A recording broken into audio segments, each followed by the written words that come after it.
यशोमती मैया के नंद लाला। नारायण हरि, नारायण हरि।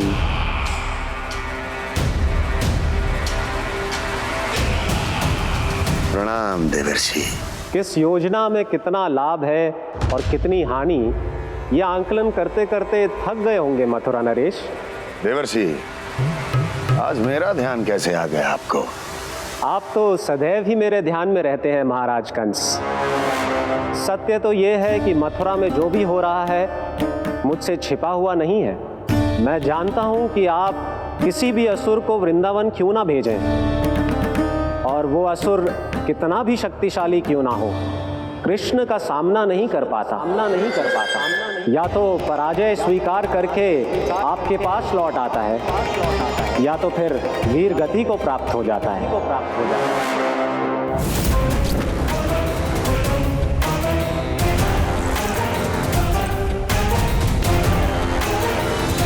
वाह, मुझे मेरी असफलताएं स्मरण कराने आए हैं, मेरे घाव को खुरेदने आए हैं, उन पे नमक छिड़कने आए हैं। मित्र को शत्रु समझने की भूल मत कीजिए महाराज कंस। मैं तो आपकी सहायता करने आया हूं। हाँ, और मेरी सहायता। कृष्ण विष्णु अवतार है, आप विष्णु के भक्त हैं। मैं हूं विष्णु द्रोही, फिर भी जो आपके आराध्य को हानि पहुंचाना चाहता है उसकी सहायता करना चाहते हैं आप। क्या आप निश्चित रूप से कह सकते हैं कि आप ब्रह्मांड के सभी नियमों को अच्छी तरह समझते हैं? अवश्य। आपके लिए बस इतना ही जानना पर्याप्त होगा कि मैं जो कुछ भी कर रहा हूं उसके लिए मेरे व्यक्तिगत कारण हैं। मैं तो बस आपके हित में पिछली बार की तरह एक सुझाव लेके आया था, पर यदि आप मेरा सुझाव सुनना भी नहीं चाहते तो आपकी इच्छा। नारायण हरि, नारायण हरि। कारण चाहे जो हो, इनके पिछले सुझाव के कारण ही आज मेरे शत्रुओं की संख्या कम है। अन्यथा मैं देवकी के अन्य पुत्रों को भी जीवित छोड़ देता, और आज वो सब अपने भाई के साथ मिलकर उसकी शक्ति को अनेक गुना बढ़ा देते। ठहरिए देवर्षि,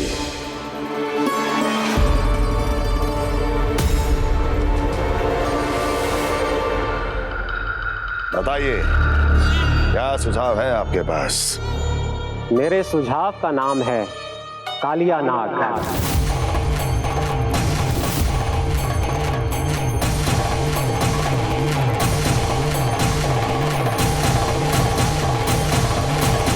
उसके विषय में मैं जानता हूं देवर्षि। तो समस्या ये है कि मैं स्वयं उससे मिलने नहीं जा सकता, उससे भेंट नहीं कर सकता। उस कृष्ण की हत्या के लिए उसको वृंदावन जाने के लिए तैयार नहीं कर सकता। तो मत जाइए उसके सामने, और ना उसे भेजिए कृष्ण के सामने। हर बार आप किसी न किसी असुर को अपने शत्रु के क्षेत्र में भेजते हैं, जहां शत्रु उसका सामना करने के लिए पूरी तरह से तैयार होता है और आपका असुर मारा जाता है। इस बार शत्रु को युद्ध स्थल चुनने का अवसर मत दीजिए महाराज। इस बार योजना का जाल ऐसे बुनिए कि कृष्ण स्वयं उसके पास जाने के लिए विवश हो जाए। कालिया नाग स्वयं काल है, मृत्यु का दूसरा नाम है। उसके विष का उपयोग अपने लाभ के लिए कीजिए महाराज। वैसे कालिया के विष की अधिकता का अनुमान तो होगा ही आपको।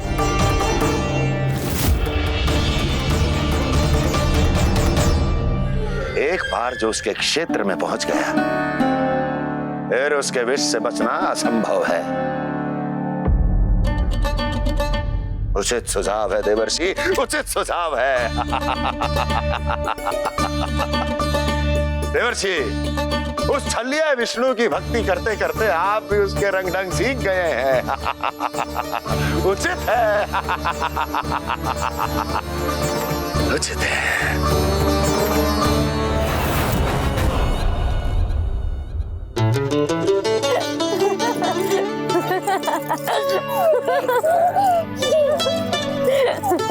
बस बस, बहुत आनंद ले लियो लल्ला।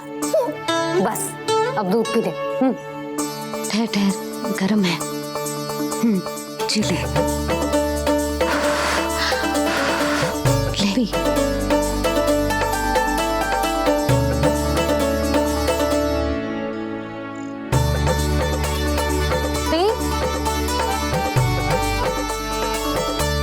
मैं ना होती तो ना जाने क्या हो तो तेरा। अपने आप दूध भी ना पी सकते है, भावला कहीं का। आपकी इस प्रेम के लिए तो मैं धरती पे आया हूँ मैया। मैं भी यही सोच रहा हूँ यशोदा कि तुम ना होती तो मेरा क्या होता। इसी बात पे थोड़ा दूध और कजू खाने को दे दो। अरे मैं तो भूल ही गई। तनिक ठहर जाओ जी, दूध पी लेना तो आपके लिए भी कछु ले आती हूँ।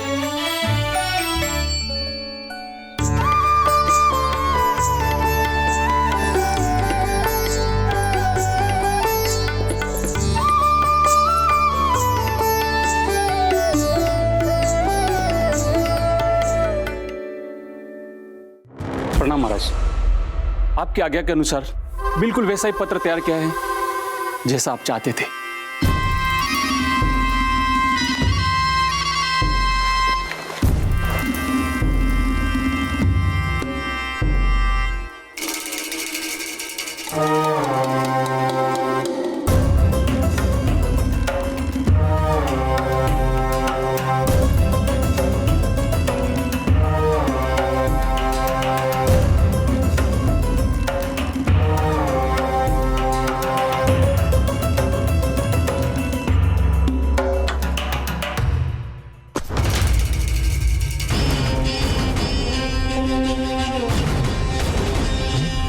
कृष्ण जन्म से लेकर आज तक ये मेरी सबसे महत्वपूर्ण योजना है। इसका सफल होना निश्चित है दूत, किंतु केवल वही करना जैसा मैंने कहा है। जाओ।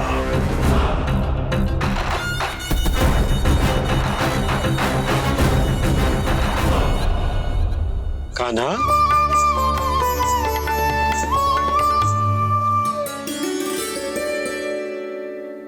क्या होगा? बाबा मैं चाहता हूँ कि मैया की ममता क्रिस्टल फ्रेम की वर्षा मुझ पे सरते ऐसे होते रहे। वो तो होती रहेगी लल्ला। अपने लल्ला के लिए किसी मैया का प्रेम कभी कम हो सकता है भला? नंदराज, वो मथुरा से एक दूत आयो है महाराज कंस का राजपत्र लेके।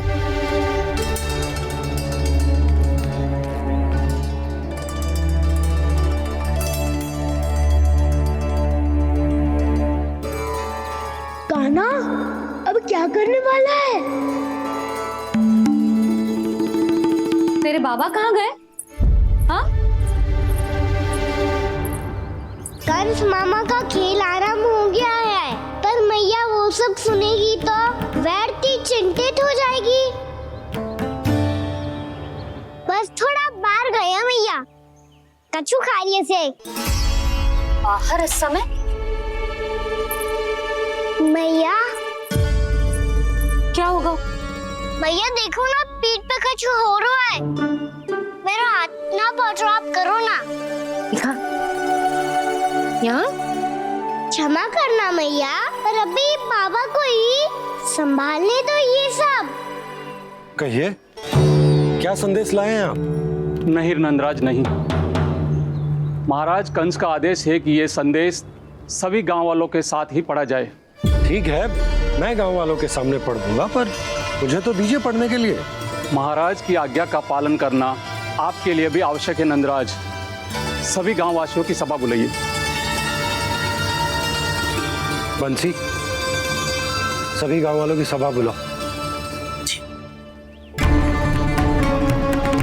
राजपत्र में ऐसा क्या संदेश भेजो है कंस ने? अब मेरे पत्र को पढ़कर सब भौचक के रह जाएंगे। और वो कृष्ण, उस कृष्ण के पांव के नीचे से तो भूमि खिसक जाएगी, आकाश फट पड़ेगा, बिजलियां गिर जाएंगी। प्राप्ति, ओ प्राप्ति, कंस का पुत्र स्वयं को बहुत अधिक शक्तिशाली समझता है ना वो। अब देखता हूं कैसे वो इस महासंकट का सामना करता है। वो कृष्ण, वो अपनी मृत्यु स्वयं चुनेगा या मृत्यु की वेदी पर चढ़ा देगा प्रिय वृंदावन वासियों को।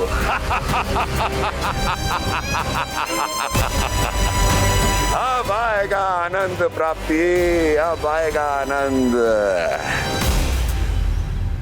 सबको इकट्ठा करवा के ही पढ़वाएगो। अवश्य ही कोई विशेष संदेश दिया होगा कंस ने। मैं भी यही सोच रही हूँ सुलक्षणा जीजी, कछु ना कछु तो विशेष है, पर जे हो क्या सकता है। हाँ, बात तो सही है। ऐसा कहा हो सकता है सभी गांव वासियों के सामने कहा जाए, कछु तो विशेष अवश्य लग रहे हो। बाहर तक कोलाहल क्यों हो रहा है? मैया, मैया, अब क्या होगा? मैया देखो ना, सर पे कछु हो रहा है। लल्ला, नारायण ने तुझे हाथ दिए हैं ना? पीठ की बात अन्य थी, अपने सिर की सेवा स्वयं कर। सर पे तो हाथ पहुंच रहा है ना?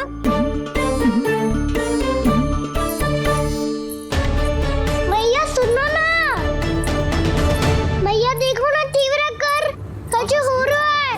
मैया देखो ना, तीव्र कछु हो रहा है।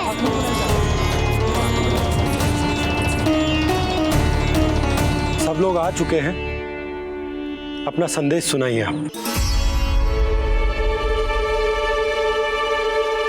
गोपराज नंद और सभी वृंदावन वासियों को सूचित किया जाता है कि मथुरा अधिपति और आप सभी के महाराज कंस ने कल सुबह भव्य पूजा का आयोजन किया है।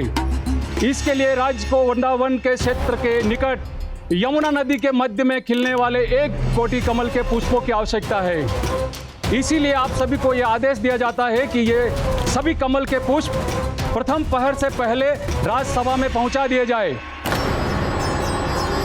वो भी प्रथम पहर से पहले कैसे हो सकते हैं? यदि आप ऐसा करने में असफल रहे तो इसे राज आज्ञा का उल्लंघन माना जाएगा और राजद्रोह के आरोप में आप सभी को कड़े से कड़ा दंड दिया जाएगा।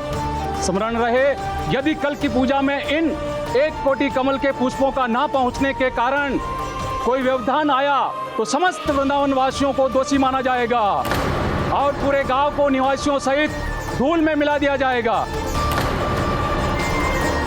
कल प्रथम पहर तक का ही समय है आप सबके पास।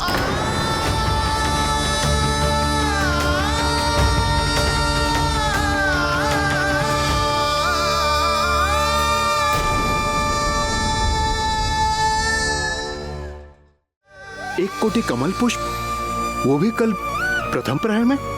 ऐसे कैसे संभव है? और कोई साधारण पुष्प ना, यमुना नदी के मध्य खिलने वाले विशेष कमल के फूल चाहिए उन्हें। लेकिन यमुना नदी में तो कालिया नाग ने विष घोल के रखा है, तो फिर कैसे हो पाएगा?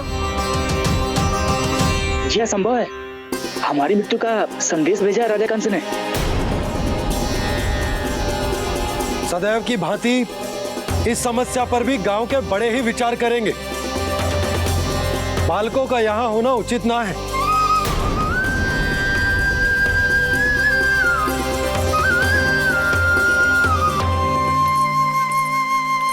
लल्ला, ले जे गेंद ले, जा अपने सखाओं के साथ खेल।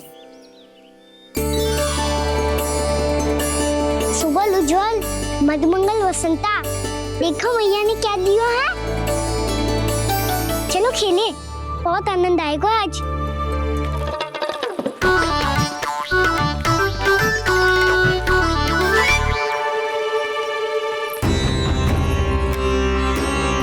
भानु, बंसी, जाओ और शीघ्र ही वो घेरे का कार्य समाप्त करो।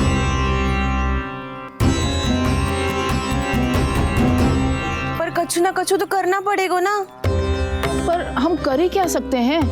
पुष्प लाने को और कोई उपाय है भी तो ना। मैं चला जाऊंगा जमुना जी में। वैसे भी मेरे जीवन के कितने दिन शेष बचे हैं। गांव के लिए, समाज के लिए कुछ करके मरूं, तभी तो शांति मिलेगी। ना काका, यदि आप उस विषैले जल में छलांग लगा भी दोगे, किंतु 1 कोटि कमल पुष्प एकत्रित कर पाना आपके लिए संभव ना है। इससे अच्छा है कि मैं चला जाऊं। यदि मैं मर भी गया तो मेरे पीछे रोने वाला कोई ना है। किसी को कहीं जाने की आवश्यकता ना है। गोप नरेश होने के नाते ये मेरा कर्तव्य है कि मैं आप सबकी रक्षा करूं। नंदराज, आपको जाना है तो जाओ। हरिया, काका, भैया सब चले जाओ। लेकिन आपको पता है वहाँ का जल कितना विषैला है। आप लोग एक क्षण भी जीवित नहीं रह पाओगे। फिर कैसे इकट्ठा करेंगे 1 कोटि कमल पुष्प? आप बात तो सही कह रही हैं शांति। उस दुष्ट कंस ने ऐसी मांग रख के हम सबको फंसा दी हो।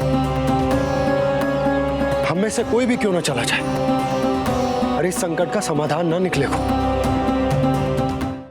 कान्हा, बताना कौन सा खेल खेलें? गेंद पकड़ खेलते हैं। पर एक बात सुन लो सब, कोई भी तीव्र गति से ना फेंकेगा गेंद को। भैया ने फ्रेम बनाई है मेरे लिए। सब तैयार हो? हाँ।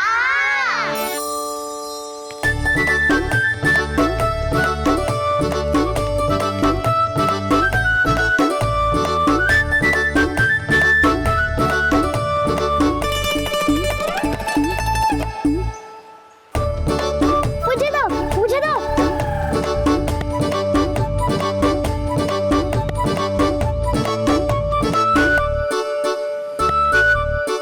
मुझे दो, मुझे दो।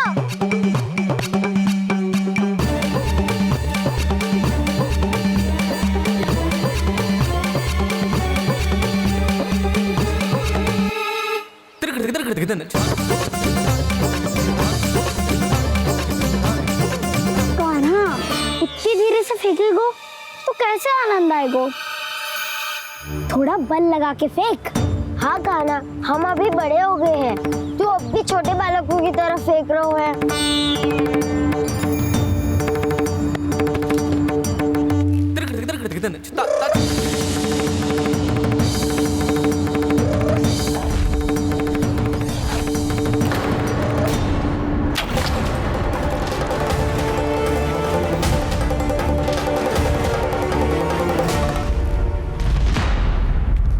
दीदी, ये क्या करो कान्हा? गेंद तो डूब गई।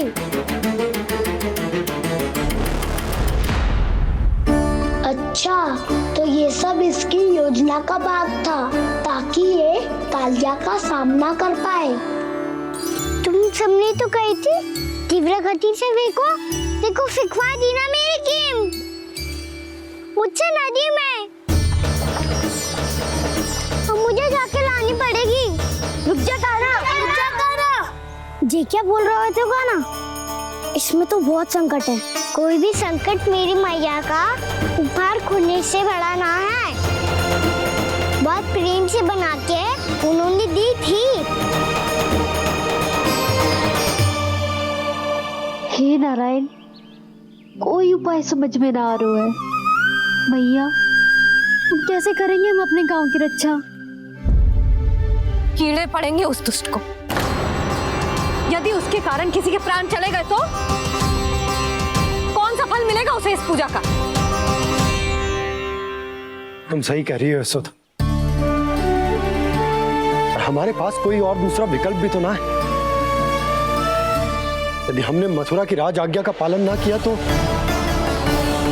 इसका दुष्परिणाम पूरे गांव को भुगतना पड़ेगा।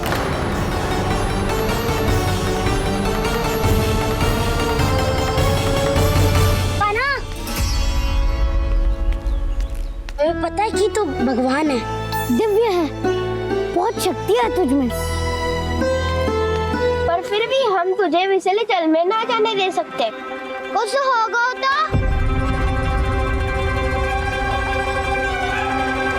तुम सब इतनी हट कर रहे हो तो ठीक है, ना जाऊंगा। गेंद कहाँ गिरी है, कितनी दूर गई है, ये तो देख लो। ताकि उसे बाहर निकालने का कोई उपाय ढूंढ पाओ?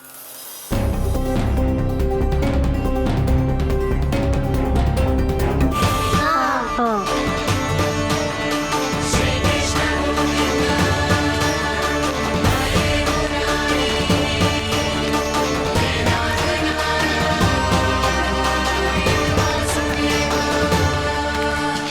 कान्हा की ये लीला तो समझ ही नहीं आ रही। पहले इसने देवश्री नारद को मथुरा जाकर कंस को भड़काने के लिए कहा, फिर स्वयं ही दुखी भी हो गया कि अब इसका रहस्य सबके सामने खुल जाएगा। और अभी स्वयं ही तो इसने कहा था कि गेट बहुत महत्वपूर्ण है, फिर स्वयं ही उसे नदी के विसले जल में फेंक दिया।